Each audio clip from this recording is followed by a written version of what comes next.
আসসালামু আলাইকুম এবং ওয়েলকাম মেটা মার্কেটিংয়ের কোর্সের আজকের এই প্রথম ভিডিওতে। আমি আপনাদেরকে একটু বোঝানোর ট্রাই করি মার্কেটিং আসলে কয় ধরনের হয়। মার্কেটিং সাধারণত দুই ধরনের হয়, একটা হচ্ছে পেইড মার্কেটিং, একটা হচ্ছে অর্গানিক মার্কেটিং। অর্গানিক মার্কেটিংটা আসলে কী জিনিস?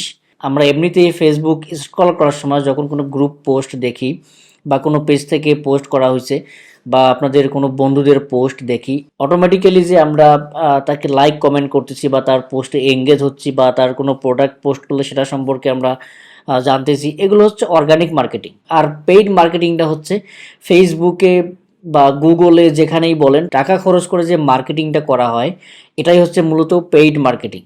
অর্গানিক মার্কেটিংটা আসলে অত বড় ব্যাপার না, কিন্তু পেইড মার্কেটিংটা অনেক বড় ব্যাপার। আপনার যত বেশি নলেজ থাকবে পেইড মার্কেটিংয়ে, আপনি তত বড় এক্সপার্ট। অর্গানিক মার্কেটিংয়ে জাস্ট আপনি পোস্ট করলেন, পাবলিশ করে দিলেন, হয়ে গেল। কিন্তু পেইড মার্কেটিংয়ের ক্ষেত্রে বিষয়টা একটু ভিন্ন। আপনি যে কোনো জিনিস যদি বড় করে করতে যান বা বড় একটা কোম্পানির সাথে আপনি কাজ করেন, অবশ্যই অর্গানিক মার্কেটিং দিয়ে আপনার হবে না। সেই ক্ষেত্রে আপনাকে পেইড মার্কেটিংয়ে যেতে হবে। এই পেইড মার্কেটিংয়ের অনেক খুঁটিনাটি বিষয় আছে যেগুলো আপনার জানা জরুরি অ্যাজ এ মার্কেটিং স্পেশালিস্ট হিসাবে। আমি যদি আপনাকে বলি ওয়াই লার্ন মেটা মার্কেটিং, আপনি এই মেটা মার্কেটিং কেন শিখবেন? অ্যাকচুয়ালি প্রত্যেক বছরে 15% ডিজিটাল ইন্ডাস্ট্রি গ্রো করে। প্রত্যেক বছরে যদি 15% গ্রো করে, তাহলে আপনাকে বুঝতে হবে যে আগামী 5 বছরে এই পার্সেন্টেজটা কোথায় যাবে।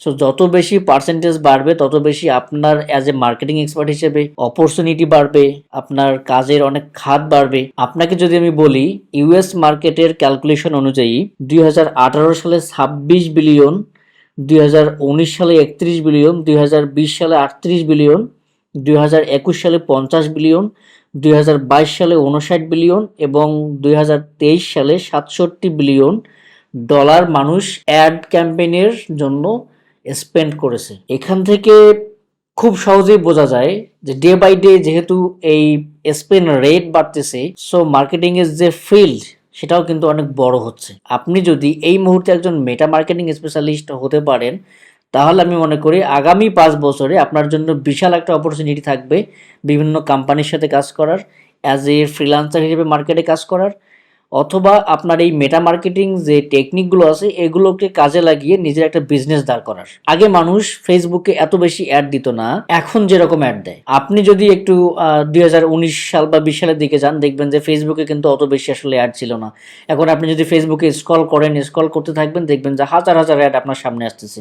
বাংলাদেশ বেস ফেসবুক মার্কেটিংটা সব থেকে বেশি জনপ্রিয়, কারণ গুগলের থেকে বাংলাদেশের মানুষ ফেসবুক ইউজ করতে বেশি কমফোর্ট ফিল করে, যার কারণেই বাংলাদেশের কোম্পানিগুলো ফেসবুক কেন্দ্রিক হয়ে গেছে বেশিরভাগই। আমার মনে হয় যেহেতু এই digital industry day by day grow হচ্ছে, সেক্ষেত্রে আপনার মেটা মার্কেটিং শেখা খুবই জরুরি এবং উচিত। কারণ অ্যাজ এ মার্কেটিং এক্সপার্ট হিসেবে আপনি মেটা মার্কেটিংয়ের খুঁটিনাটি বিষয় জানবেন না বা মেটা মার্কেটিং সম্পর্কে আপনি জানবেন না, তা কিন্তু আসলে হতেই পারে না। সো ভালো থাকবেন, দেখা হচ্ছে পরের কোনো ভিডিওতে।